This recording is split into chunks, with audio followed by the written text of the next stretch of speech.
Hello everyone and welcome back to Destiny. The April update is a measly 2 weeks away and the hype train is definitely starting to build. The thing I'm most excited about is all of the new weapons and gear that we're going to be able to earn.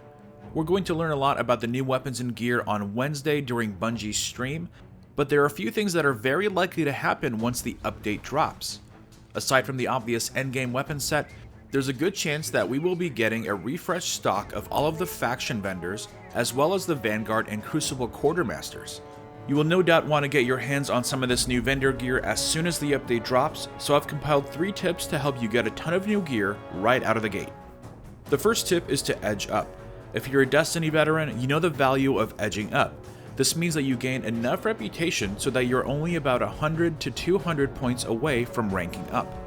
You want to do this so that when the update drops on April 12th with all of that new sweet vendor gear, you can turn in a few bounties or a handful of materials to rank up and get rewarded a faction package.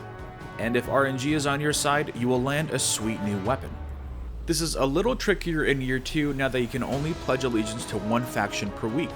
The good news is if you've ranked all 3 of your factions past rank 3, you can still edge all of them up before the update. Just edge up the one you have now to about 2400, then change allegiance to the second one and edge that up. Then next week, change over to your third and get that one ready. The other thing to keep in mind is your Crucible and Vanguard reputations. I recommend edging those up as well to increase your chances of landing a weapon. However, make sure to accommodate for the new reputation gain system when edging. You will always gain 50% of any Crucible or Vanguard reputation gain towards your faction. Also remember that you gain 500 Vanguard reputation for the Nightfall and 250 for the faction you're with.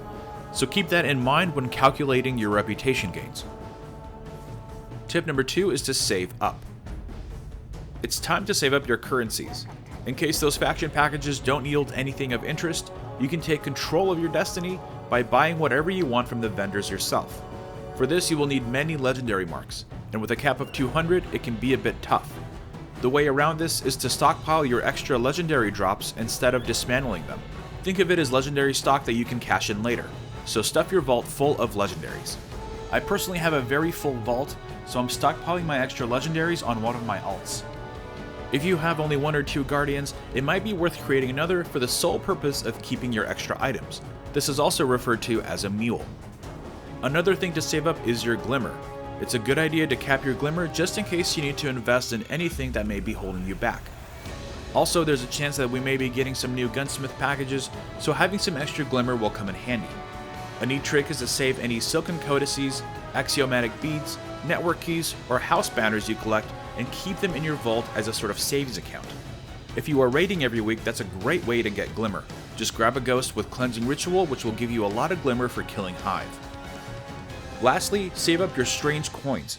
Xur will surely have some of his new items for sale when he returns, and you don't want to miss the opportunity to get your hands on some shiny new exotics. My final tip is probably the most important, and that is to stock up. With all of that new gear comes the need to upgrade them. Take this as an opportunity to stock up on all of your materials so that you're ready for all of that sweet upgrading. Key items to stockpile will be planetary materials, weapons and armor parts, and motes of light. Not to mention glimmer. Glimmer cost for upgrading gear is always the last thing on my mind, and it's sad when I can't upgrade a gun's awesome final perk because I'm a few hundred glimmer short. Also, you should start stocking up on any legendary and exotic engrams you come across. The April update isn't officially a new expansion, so there's a good chance that the engrams you have now will decrypt into the new gear from the April update. They haven't confirmed this by any stretch of the imagination, but either way, you have nothing to lose for being prepared. A good way to gain lots of what you need is going to be to run your daily patrols, and by that I mean getting your Vanguard bounties from the tower and accomplishing them at patrol destinations. While you're down there doing bounties, you can also pick up patrol missions to increase your reputation gains.